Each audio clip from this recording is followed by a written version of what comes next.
Sementara itu di Kastil Perdium keadaan di sana menjadi sangat menegangkan ketika Sang Lord membaca sebuah surat. Tangannya bahkan sampai bergetar karena tidak sanggup menahan guncangan yang ditimbulkan oleh isi surat tersebut. Isi surat itu mengungkapkan jika putranya yang bernama Gilmore dari kerajaan Diglad telah dibunuh Gislan dan sang ayah yang menulis surat akan membalaskan dendam atas kematian putranya. Tanpa membuang waktunya lagi, Sang Lord segera memerintahkan Randall untuk segera mengumpulkan seluruh pasukan demi melindungi Kastil Perdium.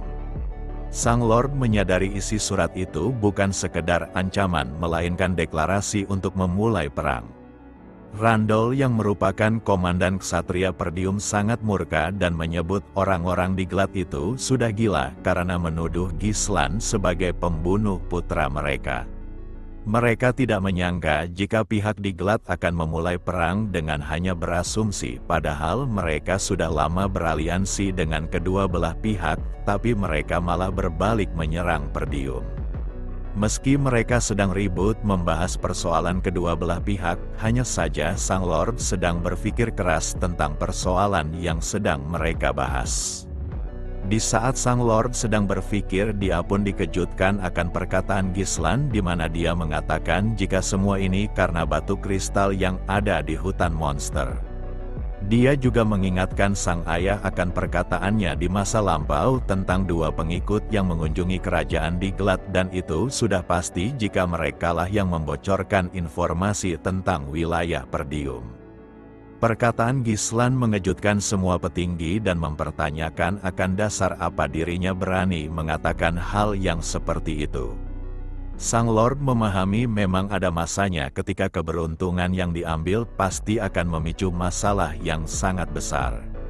Hanya saja sang ayah tidak memahami mengapa putranya bersikap tenang, padahal situasinya sudah memanas dan seolah-olah dia telah memprediksi bahwa perang pasti akan terjadi. Sebagai orang yang bertanggung jawab penuh atas pertahanan kastil, maka dia menegaskan agar para tetua tidak mendiskusikannya lebih lanjut, karena kekuatan militer Perdium jauh lebih kuat dan memiliki pengalaman tempur yang lebih banyak. Dikarenakan mereka yang memulai perangnya, maka sekaranglah saatnya kita tunjukkan siapa yang seharusnya mereka takuti. Hanya saja mereka semua dikejutkan akan Skovan yang tiba-tiba masuk tanpa adanya peringatan. Tanpa basa-basi dia menyatakan jika musuh dari kerajaan Diglad telah sampai di depan gerbang. Dengan kehadiran para pasukan musuh, maka sebentar lagi wilayah Perdium akan menjadi medan peperangan. Sebagai kesatria setia Adipati Desmond, maka jelas Victor merupakan bagian dari sekutu yang kini berdiri di pihak kerajaan Diglad. Hal itu menunjukkan jika pasukan Diglad tidak bergerak sendiri dan mereka telah membentuk aliansi yang cukup kuat untuk mengguncang wilayah Perdium dan Sang Lord serta yang lainnya kini telah menyaksikan pemandangan tersebut. Baik Randall maupun Albert sangat terguncang dan menganggap ini adalah sebuah kecurangan perang, padahal mereka baru saja mengirim deklarasinya tapi mereka sudah datang dan siap menyerang. Dari pengamatan kasar mereka, jika pasukan musuh berjumlah 6.000 prajurit yang dilengkapi dengan perlengkapan penuh ditambah 1.000 unit pasokan disertai beberapa senjata pengepungan dan mereka sudah mulai membangunnya. Melihat kekuatan tempur musuh membuat tetua semakin terguncang dan mereka mempertanyakan mengapa wilayah Diglad yang lebih miskin daripada Perdium bisa memiliki kekuatan tempur seperti ini. Hanya saja mereka dikejutkan akan suara Sang Lord yang menegaskan mereka untuk bersiap. Keributan yang ditimbulkan para tetua membuat Sang Lord sangat murka, bahkan meneriakkan mereka untuk tidak panik dan memerintahkan mereka untuk segera mengumpulkan seluruh pasukan ke benteng. Lalu arahkan para penduduk untuk masuk ke dalam kastil dan kunci semua gerbangnya. Sementara para prajurit perintahkan mereka untuk bersiap pada posisinya masing-masing. Maka dari itu tidak ada lagi waktu untuk berunding, jika pasukan telah berbaris dan pedang telah terhunus, maka perang akan segera dimulai. Sementara itu di luar gerbang di mana pemimpin kerajaan Diklat sedang mengamati kastil Perdium. Dia sangat senang atas kematian putranya yang bodoh karena dengan kematiannya dia jadi punya alasan untuk menghancurkan Perdium. Sosok ini bernama Thamos sekaligus pemimpin wilayah Diklat dan alasan dia memulai perang karena ambisinya untuk memperluas wilayah kekuasaannya. Lalu dia mengajak Victor untuk mendekat karena dia ingin mengatakan sesuatu kepada saudara Perdiumnya. Sesampainya Thamos di sana, maka Sang Lord berteriak mempertanyakan kegilaan macam apa yang sudah dilakukan saudaranya. Thamos yang merasa terhina atas perkataan itu, dia pun menanyakan kenapa saudaranya melihat ini hanya sebagai kegilaan setelah mengetahui jika putra tersayangnya terbunuh di tanah ini. Dia pun mengungkapkan jika pelaku atas kematian putranya adalah Gislan dan orang tua mana yang tidak akan marah ketika putranya dibunuh. Maka dari itu dia pun menegaskan agar Sang Lord segera menyerah, karena jika perang ini dimulai maka tidak ada yang dapat menghentikan kehancuran Perdium. Gislan yang mendengar itu seketika tatapannya berubah dan itu sudah cukup untuk menyampaikan segalanya di mana dia akan menghancurkan siapapun yang berani mengancamnya meski harus melawan seluruh dunia. Kebohongan yang diciptakan pemimpin Diklat membuat Randol semakin murka bahkan sampai mengatakan dia hanyalah seekor babi yang tidak tahu malu. Gislan memahami meski dia sudah menyelamatkan Elena, tapi dampak dari kematian Tuan Muda Diklat tidak bisa dihindari dan perlengkapan perang yang disiapkan oleh musuh benar-benar ingin menghancurkan Perdium. Meski mereka datang dengan perlengkapan perang, maka sesuai dengan dugaan di mana dia hanya perlu menghadapi para musuhnya. Hanya saja Gislan dikejutkan akan perkataan sang ayah di mana dia membela putranya jika Gislan tidaklah bersalah. Dengan tatapan dingin Sang Lord menegaskan jika Thamos masih menghargai nyawanya, maka sebaiknya pergilah dari sini sebelum tempat ini menjadi kuburannya. Ucapan itu membuat Thamos seketika berkeringat dingin menyadari tekanan luar biasa yang terpancar dari sosok di hadapannya. Sebagai kesatria terkemuka, Victor mengetahui jika Zalter merupakan nama Sang Lord adalah sosok jenderal tangguh yang sudah memegang wilayah utara selama puluhan tahun. Thamos mengakui jika Zalter memang layak dijuluki sebagai Sang Serigala Utara, tapi keputusannya ini akan menimbulkan korban yang tak terhitung jumlahnya. Sebelum kepergiannya, Thamos mengingatkan Zalter agar tidak menyesal atas keputusan yang sudah diambilnya. Di saat yang sama Randol meminta Sang Lord agar segera menyerahkan komando seluruh pasukan kepadanya karena mereka hanya sekelompok orang yang tidak tertata, maka dia akan meratakan mereka dengan sekali jalan.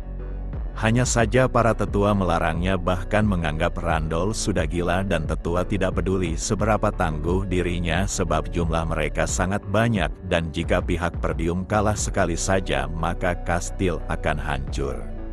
Meski mereka ingin meminta bantuan ke wilayah tetangga namun hal itu tidak akan sempat, maka sebagai upaya terakhir para tetua menyarankan mereka untuk meninggalkan kastil dan mundur ke wilayah utara. Sang Lord memahami jika situasi ini sangat amburadul ditambah lagi para tetua yang sangat rusuh membuatnya tidak bisa berpikir secara tenang. Deklarasi perang yang tiba-tiba dan penuh persiapan serta pasukan yang banyak maka hal ini menunjukkan adanya pihak lain yang membantu pihak mereka. Meski keadaannya sedang buruk, namun sebagai seorang pemimpin dia tetap menunjukkan sosoknya yang sangat berwibawa. Di saat yang sama Zalter dikejutkan ucapan Gislan di mana dia mengatakan jika sang ayah hanya perlu bersiap untuk bertahan. Dia tidak memahami mengapa putranya begitu tenang dan dia pun mempertanyakan maksud perkataan yang baru saja diucapkannya. Gislan mengerti jika pasukan Perdium mungkin hanya sekitar 2.000 dan berbanding terbalik dengan mereka yang membawa 7.000 pasukan. Mereka juga telah melakukan persiapan secara penuh, dan dia menyadari bahwa jika senjata pengepungan musuh telah selesai dibangun, maka serangan besar-besaran pasti akan segera dilancarkan. Maka dari itu meminta bala bantuan dan bertahan di dalam kastil adalah pilihan terbaik. Sang ayah memahami, namun dia tidak bisa melihat apa yang akan terjadi ke depannya. Mendengar itu Gislan pun tersenyum. Jika sang ayah tidak bisa melihat, maka dia akan memberikan pandangannya. Dia pun mendekat sambil membisikkan rencananya kepada ayahnya. Seketika sang ayah terdiam dan tidak menduga akan rencana yang dibisikkan putranya. Maka dari itu Gislan akan menggunakan waktu yang diberikan sang ayah untuk membalikkan keadaan. Tanpa berlama-lama lagi Gislan segera mengumpulkan mereka untuk mengatur jalannya rencana. Belinda tidak menyangka yang dikatakan tuan mudanya waktu terbaring setelah mengalahkan para orc benar-benar akan terjadi. Dengan nada datar Gislan menegaskan agar mereka menjalankan peran yang akan diberikannya tanpa adanya kesalahan. Mereka akan melakukan serangan kejutan yang bertujuan untuk mengincar unit suplai musuh terlebih dahulu, dan jika berhasil memutus jalur pasokan mereka maka posisi musuh akan berada dalam keadaan tertekan. Belinda mengerti, tapi dia tidak mengetahui bagaimana mereka akan melakukannya karena pasukan Diklat sudah ditempatkan di berbagai sudut di luar kastil, maka akan banyak mata yang melihat. Sebelum melanjutkan rencananya, Gislan ingin mendengar apakah tugas yang diberikannya sudah terpenuhi. Kaor membenarkannya dan seperti yang diminta tuannya, dia sudah menempatkan sebuah unit di kamp hutan monster dan jika diperlukan mereka bisa disembunyikan tanpa adanya resiko. Gilion juga sudah selesai menyebarkan mantel yang terbuat dari kulit monster dan mantel itu berwarna hitam jadi sangat cocok untuk operasi malam hari. Menurut Gislan, pasukan yang besar akan langsung disadari oleh musuh, tapi hal itu tidak berlaku bagi unit kecil yang elit bahkan bisa menyerang tanpa terdeteksi. Namun masalahnya Gislan belum mengetahui lokasi keberadaan unit suplai musuh. Maka dari itu dia meminta Belinda untuk mencari tahu keberadaan perbekalan musuhnya. Gislan memahami jika menyelinap ke wilayah musuh untuk mengumpulkan informasi merupakan misi yang sangat berbahaya, tapi jika orang itu Belinda maka dia bisa melakukannya dengan sangat mudah. Setelah semua persiapannya selesai, maka dia hanya perlu memberikan serangan penutupnya. Dia yang dimaksud Gislan adalah keberadaan Vanessa yang merupakan kartu terkuat untuk melancarkan serangan penentu pada perang ini. Beberapa hari kemudian, tepatnya di tempat unit perbekalan pasukan Diklat. Sosok ini adalah Pabro dan dia mantan pengikut Perdium sekaligus komandan unit perbekalan Diklat yang merupakan seorang pengkhianat. Semua itu dilakukannya untuk mendapatkan wilayah Perdium sebagai imbalan yang diberikan Adipati Desmond. Hanya saja malam yang mereka nikmati akan menjadi malam pembantaian yang takkan terhindarkan. Di sana Gislan serta pasukan unit elit terbaiknya telah bersiap untuk melakukan serangan kejutan. Bahkan Belinda dapat merasakan jika cuacanya benar-benar suram, sama seperti yang akan diterima para musuhnya. Kini Gislan akan menunjukkan wujud tempurnya, serta kekuatan yang baru saja diperolehnya, dan ini adalah waktu yang tepat untuk menyerang. Dia pun menegaskan kepada pasukannya untuk tidak membuat tawanan, maka mereka hanya perlu menghabisi semua musuhnya. Maka dari itu Gislan akan memulai pembalasan dendamnya yang pertama kalinya untuk mereka yang berani menginjakkan kaki di wilayah Perdium. Di saat yang sama pasukan Gislan sedang bergerak menyerang, namun para prajurit yang berjaga belum menyadari pergerakan mereka. Para prajurit yang berjaga kini dikejutkan akan kehadiran pasukan Gislan yang sudah memasuki dan siap menyerang. Salah satu yang berada di baris depan adalah Gilion yang merupakan mantan kapten grup Ratatos yang sangat ganas, dengan satu ayunan kapak besarnya telah menghabisi target yang ada di hadapannya. Gislan merupakan sosok yang ahli dalam strategi maupun pertempuran, namun dikarenakan tubuhnya yang kecil tidak memungkinkannya berada di barisan terdepan. Sementara itu Kaor dan Belinda akan mengisi bagian sisi kanan dan kiri tuannya, namun Kaor yang merupakan sang maniak pertempuran justru tampak sangat menikmati menghabisi targetnya. Meski Gislan memiliki tubuh yang kecil, namun dengan kepemimpinannya dapat memberikan serangan kejutan yang luar biasa dengan korban yang banyak dalam waktu yang sangat singkat. Saking singkatnya mereka menghabisi para musuhnya, membuat para penjaga ini sangat terkejut karena tidak menyadari adanya serangan dari pihak musuhnya. Setelah serangan itu menghantam tubuh mereka, barulah keduanya menyadari bahwa musuh yang datang bukanlah lawan yang bisa mereka hadapi. Di tengah pertempuran itu dengan lantang Gislan menegaskan kepada seluruh prajuritnya untuk melakukan seperti yang direncanakan dan habisi semua musuh tanpa menyisakan satupun.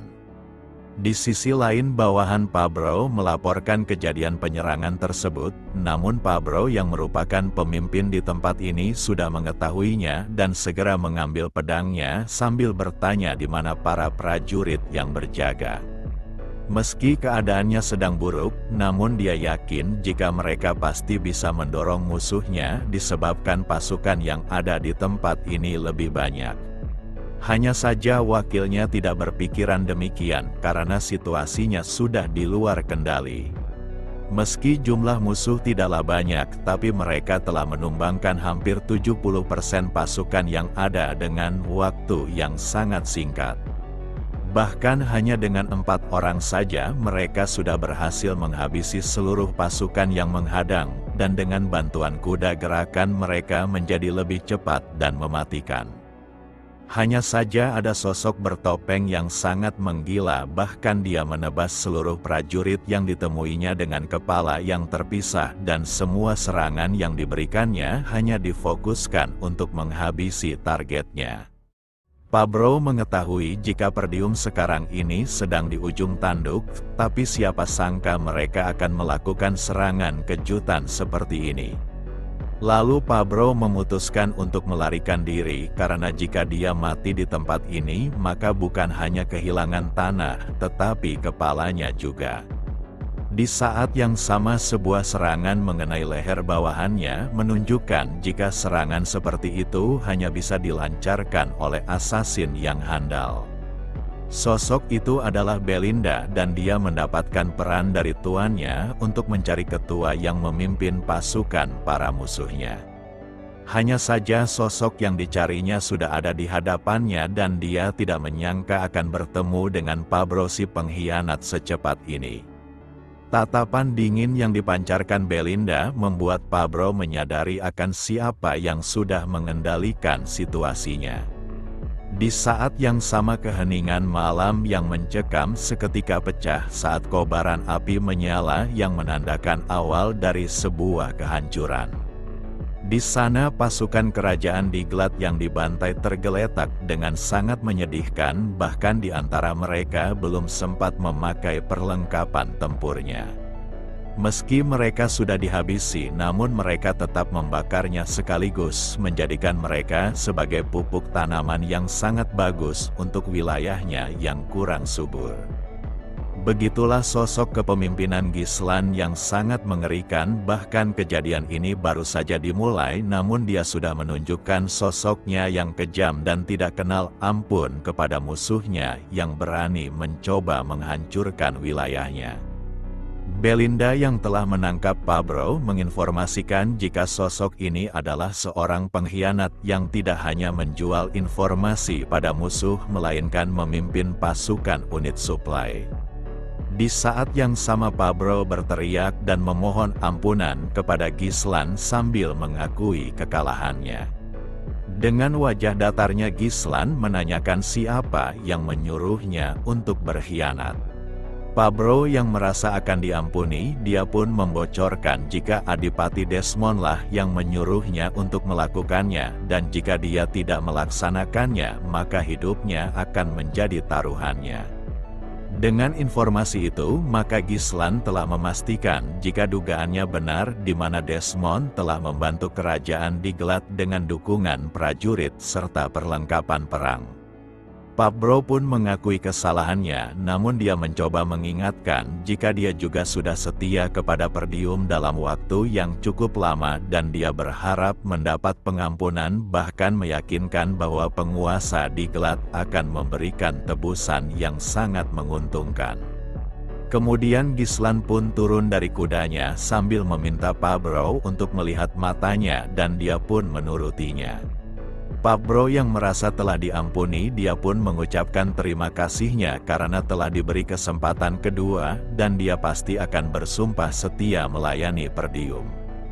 Belum sempat melanjutkan perkataannya, maka kepalanya langsung terpisah dari badannya menunjukkan jika Gislan tidaklah berniat mengampuninya dan dia menyuruhnya untuk melihat kedua matanya agar membuatnya lebih mudah memotongnya. Bagi Gislan, dirinya tidak pernah membuat kesepakatan dengan seorang pengkhianat, apalagi sampai melepaskannya. Jika seorang pengkhianat ingin diampuni, maka Gislan akan memberikan pengampunannya yang berupa sebuah kematian. Dengan kepemimpinannya serta rencananya yang matang, maka misi penghancuran pasokan suplai musuh telah berhasil dilakukan tanpa adanya masalah. Di saat yang sama Belinda sedikit bingung melihat kepemimpinan tuannya yang sangat sempurna, padahal dulunya dia hanyalah seorang tuan muda yang sangat pemalas. Di sela itu Kaor menanyakan rencana selanjutnya karena perang ini tidak akan berakhir dengan hanya menghancurkan pasokan suplai mereka. Gislan sangat memahami hal itu, maka mereka hanya perlu menuju ke kastil dan bergabung dalam perang yang pastinya sudah berlangsung. Sebagai seorang yang ahli dalam taktik, maka sesuai dugaannya di mana para musuh telah selesai dengan persiapan mereka dan mulai menembakkan batu menggunakan senjata berbasis ketapel.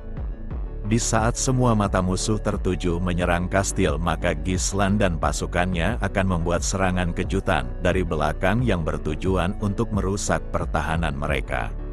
Sebelum dia melakukannya, maka Gislan memerintahkan Belinda dan Kaor untuk membantu sisi kiri benteng saat tiba di sana, sementara dia akan membasmi musuh yang ada di sisi kanan. Lalu Gislan memanggil Gilion karena dia akan memberikannya tugas yang sangat berbahaya, di mana Gislan menempatkannya untuk menyerang kamp utama musuh. Meski ini adalah serangan diam-diam, tapi dia pasti akan menghadapi musuh yang sangat banyak. Mendengar itu Gilion pun tersenyum karena perintah yang diberikan tuannya sangatlah menyenangkan. Maka dari itu Gilion akan menunjukkan sosok sejatinya untuk sekian kalinya yang sudah lama dipendamnya. Mendengar itu Gislan pun tersenyum karena dia sangat senang memiliki sosok berbakat seperti dirinya. Hanya saja Kaor sang maniak pembantaian sangat kesal melihat Pak Tua Gilion yang selalu mendapatkan bagian yang sangat menyenangkan. Di saat yang sama Belinda menanyakan siapa yang akan ditempatkan di gerbang depan, maka Gislan menjawab jika mereka hanya perlu membiarkannya. Ucapan itu membuat ketiga bawahannya sangat terkejut dan bertanya-tanya tentang hal apa yang sedang direncanakan tuannya sampai berani membiarkan gerbang depannya. Sebelum melakukan misi, Gislan menoleh ke belakang sambil memperingatkan bawahannya untuk tidak melakukan kesalahan karena perang ini akan menjadi lembaran baru bagi sejarah Perdium. Sementara itu di benteng Perdium di sana Sang Lord berteriak kepada seluruh pasukannya untuk bersiap berperang. Serangan dari pelontar itu sangatlah mengganggu di mana benteng mulai mengalami kerusakan. Di sisi lain Randol yang memimpin pasukan pemanah memberikan isyarat untuk segera menembak musuhnya yang sudah mulai mendekat. Akan tetapi hal itu akan sulit ditangani disebabkan jumlah mereka yang terlalu banyak dan sekarang mereka bahkan sudah menaiki benteng menggunakan tangga. Pertempuran yang tidak akan terhindarkan lagi, maka Zalter akan memimpin secara langsung sambil menegaskan pasukannya untuk menghabisi para musuhnya. Dengan lantang Sang Lord menegaskan kepada pasukannya untuk tidak membiarkan benteng ini jatuh ke pihak musuhnya. Di sela itu Tamos yang mendengar suara saudaranya terus tertawa karena kemenangan sudah dipastikan akan menjadi miliknya. Dia sangat senang melihat penderitaan yang dialami saudara perdiumnya dan dia juga yakin jika peperangan ini akan berakhir tanpa perlu melihat sisanya. Dikarenakan tidak sabar melihat hasil akhirnya, dia pun memberi perintah agar menyiapkan serangan ke tapel keduanya secepat mungkin. Meski Victor seorang musuh, namun dia berharap lebih agar Zalter yang dijuluki Sang Serigala Utara dapat memberikan perlawanan sengit untuk menghilangkan rasa bosannya. Di sisi lain, Zalter terus berjuang dengan menghabisi para pasukan musuhnya yang terus berdatangan. Dengan kemampuan berpedangnya, dia bukanlah tandingan yang bisa mereka hadapi, bahkan menghabisi targetnya dengan satu gerakan cepatnya. Hanya saja jumlah musuh sangatlah banyak ditambah tempatnya yang sempit membuat dirinya dan Randall telah terkepung. Randall memahami kalau mereka sudah terpojok, tapi jika situasi ini terus berlanjut maka hanya tinggal menghitung waktu sampai benteng ini akan jatuh ke pihak Diklat. Maka dari itu dia menyarankan agar kaptennya segera meninggalkan bentengnya. Meski keadaannya terpojok, namun Zalter tidak memiliki niat untuk mundur dan dia menegaskan jika mereka hanya perlu bertahan sampai semua musuh dilenyapkan. Di sela itu dia menanyakan apakah sudah ada kabar tentang bantuan yang dimintanya dari wilayah tetangga. Maka Skovan melaporkan jika mereka semua menolaknya dengan alasan tidak akan ikut campur dalam masalah internal dan rombongan yang dikirim Adipati Rock menghilang tanpa jejak. Randall tidak menyangka jika pihak Raifol dan Zimbar akan mengabaikan Perdium tanpa tahu berterima kasih. Sementara itu di tempat pasukan Diklat terlihat seorang prajurit yang datang untuk melaporkan sebuah kabar buruk. Tamos sangat terkejut mendengar jika unit suplai mereka telah dihancurkan bahkan tanpa ada yang tersisa. Ditambah lagi pasukan yang dikirim ke sana bahkan belum kembali dan kemungkinannya mereka juga sudah dihabisi.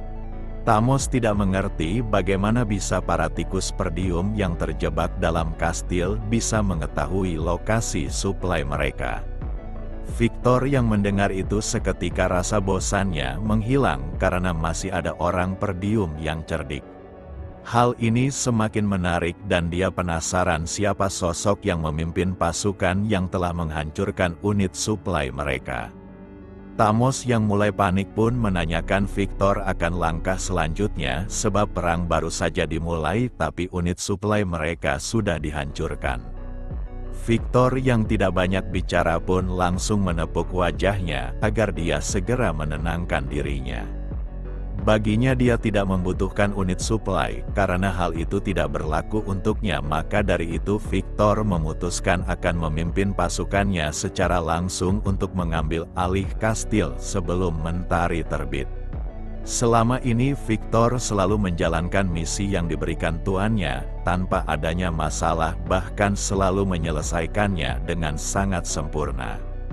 Hanya saja situasi ini membuatnya semakin waspada disebabkan ada sosok yang bergerak secara cerdik bahkan tanpa terdeteksi oleh pandangan mereka.